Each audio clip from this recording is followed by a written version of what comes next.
இன்றைய முக்கிய செய்திகள். காக்கிநாடா அருகே இரவுக்குள் கரையை கடக்கிறது மோந்தா புயல். ஆந்திரா, ஒடிசாவில் தயார் நிலையில் பேரிடர் மீட்பு குழுக்கள். நீர்நிலைகள் நிரம்பியதால் குடியிருப்புகளை சூழ்ந்த வெள்ளம். புழல் ஏரி திறப்பால் கொச்சஸ்தலை கரையோர மக்களுக்கு அபாய எச்சரிக்கை. திமுக இருக்கும் வரை பாஜகவின் பகல் கனவு பலிக்காது என ஸ்டாலின் உறுதி. வாக்காளர் பட்டியல் சிறப்பு தீவிர திருத்தத்தை கண்காணிக்க திமுகவினருக்கு அறிவுறுத்தல். குடும்பத்தில் ஒருவருக்கு அரசு வேலை, 200 யூனிட் இலவச மின்சாரம். பீகாரில் மகா கூட்டணியின் தேர்தல் அறிக்கையில் வாக்குறுதி. வணக்கம். வணக்கம். ஆந்திராவின் காக்கிநாடா அருகே மோந்தா புயல் இன்று கரையை கடக்க உள்ள நிலையில் ஆந்திரா, ஒடிசா உள்ளிட்ட மாநிலங்களில் பலத்த காற்றுடன் கனமழை பெய்து வருகிறது. வங்கக்கடலில் உருவான மோந்தா புயல் ஆந்திராவின் மச்சூலிப்பட்டினத்திற்கு 70 கிலோமீட்டர் தொலைவிலும் காக்கிநாடாவில் இருந்து 150 கிலோமீட்டர் தொலைவிலும் மையம் கொண்டுள்ளது. மணிக்கு 15 கிலோமீட்டர் வேகத்தில் நகர்ந்து வரும் புயல் இன்றிரவு 11:30 மணிக்குள்ளாக தீவிர புயலாக கரையை கடக்கும் போது மணிக்கு 110 கிலோமீட்டர் வேகத்தில் பலத்த காற்று வீசக்கூடும் என்றும் இந்திய வானிலை மையம் தெரிவித்துள்ளது. புயல் காரணமாக ஆந்திரா மற்றும் அண்டை மாநிலங்களான தெலுங்கானா, தமிழ்நாடு, புதுச்சேரி, ஒடிசா மாநிலங்களில் பலத்த காற்றுடன் கனமழை பெய்தது. சென்னையில் பட்டினப்பாக்கம் பகுதியில் கடல் சீற்றத்துடன் அலைகள் பல அடி உயரத்திற்கு எழும்பின. எண்ணூரில் ஆக்ரோஷமான அலைகள் தடுப்பு சுவரை தாண்டி வீசுவதால் மீனவர்கள் அச்சமடைந்துள்ளனர். புதுச்சேரி அடுத்த நல்லவாடு பகுதியிலும் கடல் சீற்றத்துடன் காணப்படுவதால் மீனவர்கள் கடலுக்கு செல்லவில்லை. புயல் நெருங்க காற்றின் வேகம் அதிகரித்து மச்சூலிப்பட்டினத்தில் மணிக்கு 93 கிலோமீட்டர் வேகத்தில் சூறைக்காற்று வீசியது. காக்கிநாடாவின் உப்பாடாவில் கடல் கொந்தளிப்பு காரணமாக அலைகளின் சீற்றத்தால் கடலோரத்தில் உள்ள வீடுகள் சேதமடைந்துள்ளன. பல்வேறு பகுதிகளில் பலத்த காற்று காரணமாக மின்கம்பங்கள் சாய்ந்துள்ளன. கனமழை காரணமாக மலைப்பாதைகளில் மண் சரிவு ஏற்பட்டுள்ளது.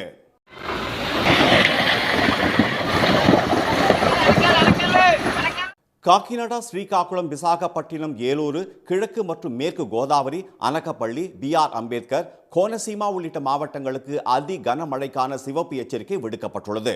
தாழ்வான பகுதிகளில் உள்ளவர்கள் நிவாரண முகாம்களில் தங்க வைக்கப்பட்டுள்ளனர். மீட்பு பணிக்காக படகுகள் மற்றும் உபகரணங்களுடன் 23 பேரிடர் மீட்பு குழுக்கள் பல்வேறு பகுதிகளில் முகாமிட்டுள்ளன. மோந்தா புயல் காரணமாக விசாகப்பட்டினம் வழியாக செல்லும் 50க்கும் மேற்பட்ட ரயில்கள் மற்றும் சென்னை, ஆந்திரா இடையிலான 9 விமானங்கள் ரத்து செய்யப்பட்டுள்ளன. மோந்தா புயல் கரையை கடப்பதற்கு முன்னதாகவே தெலுங்கானாவின் மஹபூபாபாத், பத்ராத்ரி, கோதகுடம் உள்ளிட்ட மாவட்டங்களிலும் ஒடிசாவின் கோபால்பூரிலும் பலத்த காற்றுடன் கனமழை பெய்து வருகிறது. மேலும் ஒடிசாவின் கஞ்சம், கஜபதி, ராயகடா, கோராபுட், மல்கனகி மாவட்டங்களுக்கு அதி கனமழை எச்சரிக்கை விடுக்கப்பட்டுள்ளது. இதையடுத்து அம்மாநிலத்தில் 1445 புயல் நிவாரண மையங்கள் திறக்கப்பட்டுள்ளன. 140 பேரிடர் மீட்பு குழுக்கள் பல்வேறு மாவட்டங்களில் தயார் நிலையில் வைக்கப்பட்டுள்ளன. சென்னை புறநகர் பகுதிகளில் தொடர் மழையால் நீர்நிலைகள் நிரம்பி தாழ்வான இடங்களுக்குள் தண்ணீர் புகுந்ததால் குடியிருப்புகளை வெள்ளம் சூழ்ந்தது. சென்னையில் 2வது நாளாக இன்றும் காலையிலிருந்து மழை விட்டு பெய்தது. மந்தைவெளி, அடையாறு, மயிலாப்பூர், தியாகராய நகர், வடபழனி, அண்ணாநகர் உள்ளிட்ட இடங்களில் பெய்த மழையால் சாலைகளில் தண்ணீர் பெருக்கெடுத்தது. தாம்பரம், குன்றத்தூர், சோழிங்கநல்லூர், மேடவாக்கம், ஆவடி, அம்பத்தூர் உள்ளிட்ட பகுதிகளில் பெய்த மழையால் குளிர்ச்சியான சூழல் நிலவியது. பூவிருந்தவல்லி மற்றும் சுற்றுப்பகுதிகளில் பெய்த மழையால் திருமால் நகர், கீழ்மாநகர், மாறன் நகர் உள்ளிட்ட 3வது வார்டு பகுதிகளில் தேங்கிய மழை நீர் ராட்சத மோட்டார்கள் மூலம் வெளியேற்றப்பட்டது. கடந்த 24 மணி நேரத்தில் அதிகபட்சமாக எண்ணூரில் 12 சென்டிமீட்டர் மழை பதிவாகியுள்ளது. திருநின்றவூரில் நத்தமேடு ஏரி நிரம்பியதால் அதன் அருகில் உள்ள குடியிருப்புகளுக்குள் தண்ணீர் புகுந்தது. இதனால் அந்த பகுதியே தீவு போல் காட்சியளிக்கிறது. இடுப்பளவுக்கு தேங்கியுள்ள தண்ணீரால் அன்றாட வாழ்க்கை பாதிக்கப்பட்டுள்ளதாகவும், இரவு நேரங்களில் பாம்பு, அட்டை உள்ளிட்ட விஷப்பூச்சிகள் வீடுகளுக்குள் வருவதாகவும் அப்பகுதி மக்கள் தெரிவித்தனர். தண்ணியில் நாங்கள் நடந்து வரோம், இடுப்பால் தண்ணியில் வாழ்ந்து இருக்கிறோம். இதை வெளியே எங்களை ஒரு ஆளும் வந்து எட்டியும் பார்க்கல. இவங்க என்ன பண்ணுறாங்க, பின்னாடி ஏதோ பண்ணுறாங்கன்னு கம்பெனி பக்கமே போகிறாங்க. டாடா ஸ்டீல் கம்பெனிக்கா டாடா ஸ்டீல் கம்பெனிக்காக போயிடுறாங்க. இங்கே இவ்வளோ ஊடு இருக்குது, இவ்வளோ மக்கள் இருக்காங்களே, இங்கே இவ்வளோ தண்ணி இருக்கே, இங்கே ஹைவேஸ் ரோடு வேறு போட்டு வச்சுருக்கோம். வந்து இதை வரையும் எந்த ஒரு ஆளும் இதுங்களை பார்க்கல. இல்லை, நாங்கள் இந்த தண்ணியில் கஷ்டப்படுறோம். ஜுரம் வந்தாலும் போக முடியல, பாம்பு தொல்லை, குடிக்கிறதுக்கு தண்ணி இல்லை, எல்லாத்துக்குமே கஷ்டப்படுறோம். போக முடியல, வர முடியல, டீப்பில் தான் போகிறோம், டீப்பில் தான் வரோம். குழந்தைங்களுக்கு ஸ்கூலுக்கு அனுப்ப முடியல, ரொம்ப கஷ்டமாக இருக்குது. இதுக்கு ஏதாவது ஒரு வழி பண்ணுங்க. செங்கல்பட்டு, காஞ்சிபுரம் மாவட்டங்களில் பரவலாக பெய்த மழையால் மாணவர்கள் மழையில் நனைந்தபடி பள்ளிக்கு சென்றனர். தொடர் மழையால் சென்னையின் குடிநீர் ஆதாரமாக விளங்கும் செம்பரம்பாக்கம், புழல், பூண்டி, சோழவரம் உள்ளிட்ட ஏரிகளின் நீர்மட்டம் கிடுகிடுவென உயர்ந்து வருவதால் உபரி நீர் திறக்கப்பட்டுள்ளது. 24 அடி உயர செம்பரம்பாக்கம் ஏரியில் நீர்மட்டம் 21 அடியை நெருங்கியதால் வினாடிக்கு 750 கன அடி தண்ணீர் அடையாற்றில் வெளியேற்றப்படுகிறது. 21 அடி உயரம் கொண்ட புழல் ஏரியில் நீர்மட்டம் 18 அடியை தொட்டதால் வினாடிக்கு 1000 கன அடி தண்ணீர் வெளியேற்றப்படுகிறது. இதனால் கொசஸ்தலை ஆற்றின் கரையோரம் உள்ள வடகரை, சாமியார் மடம், தண்டல் கழனி உள்ளிட்ட 10க்கும் மேற்பட்ட கிராமங்களுக்கு வெள்ள அபாய எச்சரிக்கை விடுக்கப்பட்டுள்ளது. திருவள்ளூர் அருகே பட்டறை பெரும்புதூரில் சாலைகளில் முழங்கால் அளவிற்கு தேங்கியுள்ள மழை நீரால் மக்கள் சிரமப்பட்டு வருகின்றனர். தாழ்வான பகுதிகளில் உள்ள வீடுகளுக்குள் புகுந்த மழை நீரை பாத்திரங்களை கொண்டு அவர்கள் அள்ளி வெளியே ஊற்றி வருகின்றனர்.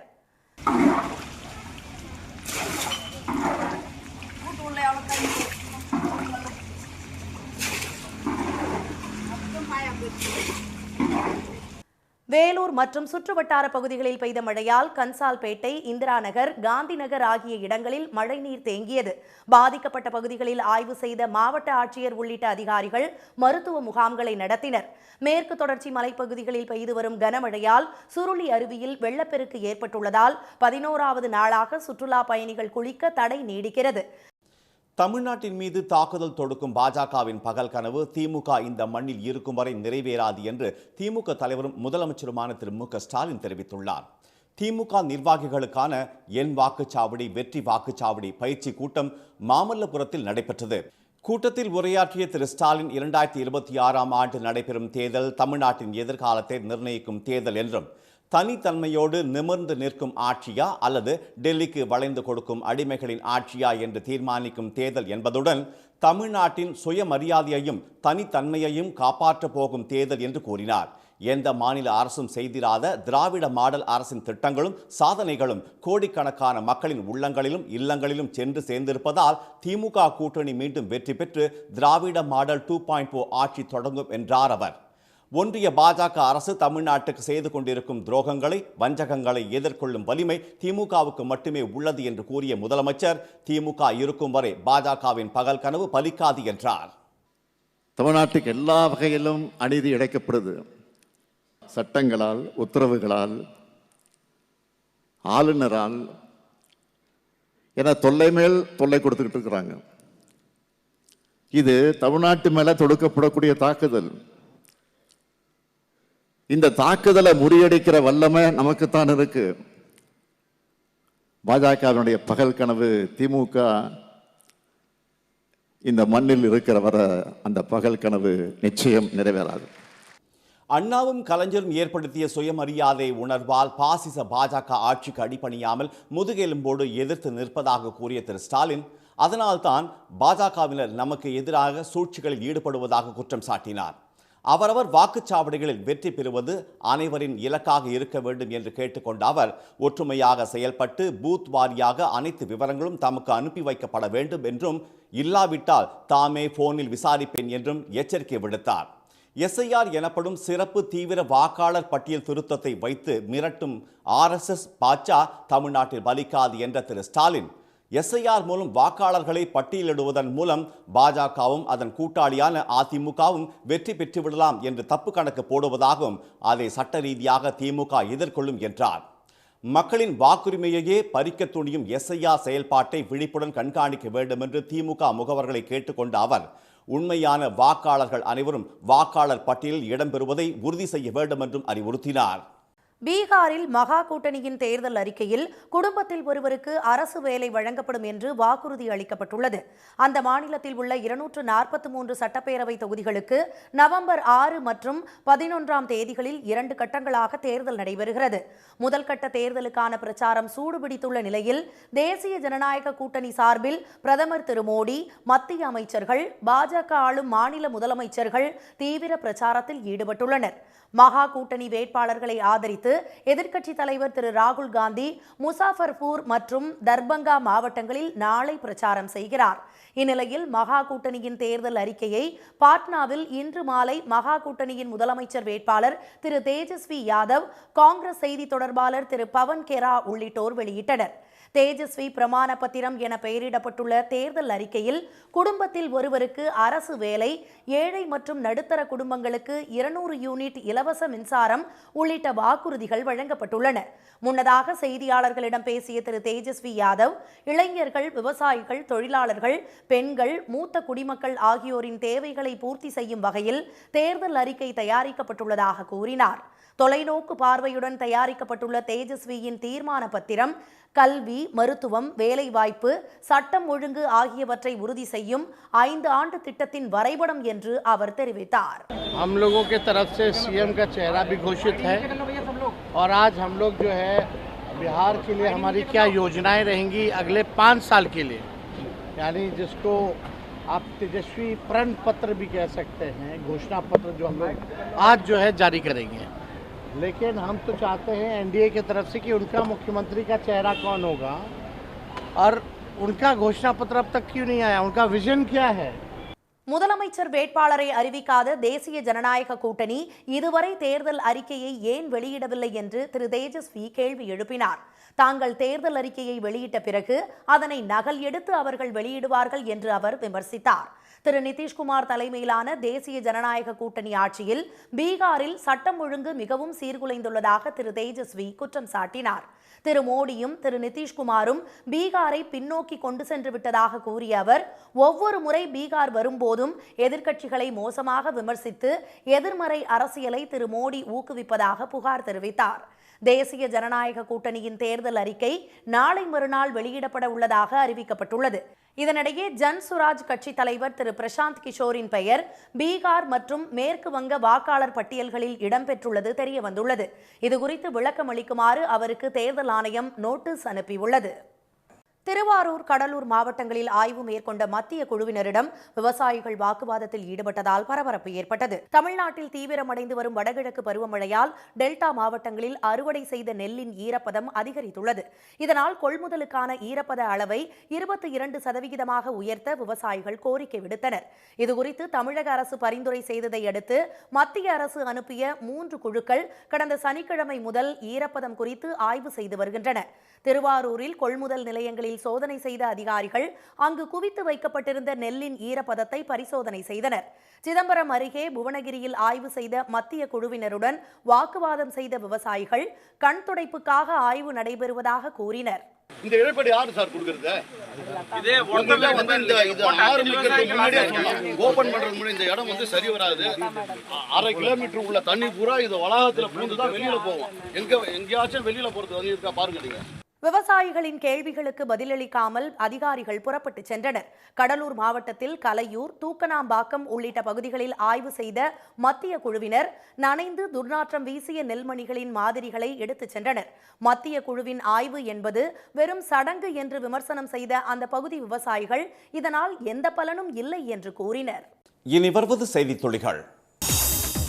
அங்கீகரிக்கப்பட்ட அரசியல் கட்சிகளுடன் மாவட்ட தேர்தல் அதிகாரிகள் ஆலோசனை மேற்கொள்ள வேண்டும் என தேர்தல் ஆணையம் அறிவுறுத்தியுள்ளது. தமிழ்நாடு, கேரளா, மேற்கு வங்கம், புதுச்சேரி உள்ளிட்ட 12 மாநிலங்கள் மற்றும் யூனியன் பிரதேசங்களில் வாக்காளர் பட்டியல் சிறப்பு தீவிர திருத்தத்துக்கான கணக்கெடுப்பு அடுத்த மாதம் 4ஆம் தேதி தொடங்க உள்ளது. இதையொட்டி தமிழகத்தில் உள்ள மாவட்ட தேர்தல் அதிகாரிகளுடன் இன்று காலை 10 மணிக்கு காணொலி மூலம் தேர்தல் ஆணைய அதிகாரிகள் ஆலோசனை நடத்தினர்.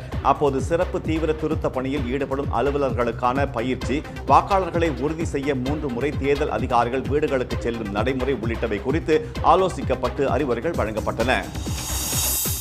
பட்டியலின மக்களுக்கு எதிரான வன்கொடுமை தடுப்பு சட்டத்தில் பொய் சாட்சியம் அளிப்பவருக்கு மரண தண்டனை விதிக்கும் சட்டப்பிரிவை நீக்க கோரிய வழக்கில் மத்திய அரசு பதில் மனு தாக்கல் செய்ய உயர் நீதிமன்ற மதுரை கிளை உத்தரவிட்டுள்ளது. இந்த வழக்கு விசாரணையின் போது தாக்கல் செய்யப்பட்ட இடையீட்டு மனுவில் பல சாட்சிகள் பிறர் சாட்சிகளாக மாறி வரும் சூழலில் இந்த சட்டப்பிரிவை ரத்து செய்தால் வன்கொடுமையால் பாதிக்கப்பட்டவர்களுக்கு நீதி கிடைக்காது என்று கூறப்பட்டிருந்தது. மத்திய அரசு தரப்பில் விரிவான பதில் மனு தாக்கல் செய்ய அவகாசம் கோரப்பட்டதை தொடர்ந்து மத்திய சமூக நீதி மற்றும் அதிகாரமளித்தல் அமைச்சகத்தின் செயலாளர் மற்றும் சட்ட அமைச்சகத்தின் செயலாளர் பதில் மனு தாக்கல் செய்ய நீதிபதிகள் உத்தரவிட்டனர். கிராம சபை கூட்டங்கள் போல மாநகராட்சி, நகராட்சிகளில், வார்டுகளில் மக்கள் குறை தீர்க்க நகரசபை கூட்டங்கள் நடத்த வேண்டும் என்ற தமிழக அரசின் உத்தரவின்படி மதுரை மாவட்டம் திருமங்கலம் நகராட்சியின் 27 வார்டுகளிலும் நகர்மன்ற உறுப்பினர்கள் தலைமையில் நகர சபை கூட்டம் நடைபெற்றது. முதல் முறையாக நடைபெற்ற இந்த கூட்டத்துக்கு வந்த பொதுமக்களுக்கு சந்தன குங்கும திலகமிட்டும் பூக்கள் கொடுத்தும் வரவேற்பு அளிக்கப்பட்டது. கூட்டத்தில் கலந்து கொண்டவர்கள் குடும்ப அட்டை கேட்டும் தெருநாய் தொல்லைக்கு முடிவு கட்டவும் வேண்டுகோள் விடுத்தனர். சிவகாசி மாநகராட்சியின் 48 வார்டுகளிலும் சிறப்பு சபை கூட்டங்கள் நடைபெற்றன. இதில் கலந்து கொண்டவர்கள் குடிநீர், தெருவிளக்கு, சாலை வசதிகள் உள்ளிட்டவற்றை கோரி மனு அளித்தனர். பல்லடம் அருகே இடுவாய் ஊராட்சியில் திருப்பூர் மாநகராட்சி நிர்வாகம் குப்பை கிடங்கு அமைக்க எதிர்ப்பு தெரிவித்து கடையடைப்பு போராட்டம் நடைபெற்று வருகிறது. இடுவாய், 63 வேலம்பாளையம், கரைப்புதூர் உள்ளிட்ட பகுதிகளில் 100க்கும் மேற்பட்ட கடைகள் அடைக்கப்பட்டுள்ளன. சிவகங்கை மாவட்டம் சிங்கம்புணரி அடுத்த ஏரியூர் அருகே கழுங்குப்பட்டியில் 227 ஏக்கர் பரப்பில் அமைந்துள்ள ஏரி கண்மாய் தொடர் மழையால் நிறைந்து அருவி போல தண்ணீர் பாய்ந்து செல்கிறது. பருவமழை தொடங்கிய பின் மாவட்டத்தில் மறுகால் பாயும் முதல் கண்மாய் என்பதால் அப்பகுதி விவசாயிகள் மகிழ்ச்சி அடைந்துள்ளனர். சுற்றுவட்டார பகுதிகளைச் சேர்ந்தவர்கள் தண்ணீரில் குதித்தும் செல்ஃபி எடுத்தும் மீன்பிடித்து விளையாடியும் கொண்டாட்டத்தில் ஈடுபட்டுள்ளனர். இன்றைய வர்த்தக முடிவில் மும்பை பங்குச்சந்தை குறியீட்டு சென்செக்ஸ் 151 புள்ளிகள் சரிந்து 84,628 புள்ளிகளாக இருந்தது. தேசிய பங்குச்சந்தை குறியீட்டு நிப்டி 30 புள்ளிகள் குறைந்து 25,936 புள்ளிகளாக நிறைவடைந்தது. சென்னையில் இன்று ஆபரண தங்கத்தின் விலை சவரனுக்கு 3,000 ரூபாய் குறைந்து ஒரு சவரன் 88,600 ரூபாயாகவும் ஒரு கிராம் 11,075 ரூபாயாகவும் உள்ளது. வெள்ளி விலையில் கிராமுக்கு 5 ரூபாய் குறைந்து ஒரு கிராம் 165 ரூபாயாக உள்ளது. மீண்டும் இன்றைய முக்கிய செய்திகள். காக்கிநாடா அருகே மோந்தா புயல் இன்று கரையை கடக்கவுள்ள நிலையில் ஆந்திரா மற்றும் ஒடிஷாவில் பலத்த காற்றுடன் கனமழை பெய்து வருகிறது. தமிழ்நாட்டின் மீது தாக்குதல் தொடுக்கும் பாஜகவின் பகல் கனவு திமுக இருக்கும் வரை நிறைவேறாது என்று முதலமைச்சர் ஸ்டாலின் தெரிவித்துள்ளார். பீகாரில் மகா கூட்டணியின் தேர்தல் அறிக்கையில் குடும்பத்தில் ஒருவருக்கு அரசு வேலை வழங்கப்படும் என்று வாக்குறுதி அளிக்கப்பட்டுள்ளது. இத்துடன் இந்த செய்திகள் நிறைவடைந்தன. மீண்டும் சன் டிவியில் செய்திகள் காலை 7:30 மணிக்கு. செய்திகளை உடனுக்குடன் தெரிந்து கொள்ள QR கோடை ஸ்கேன் செய்து சன் நியூஸ் வாட்ஸ்அப் சேனலோடு இணைந்திருங்கள். வணக்கம். வணக்கம்.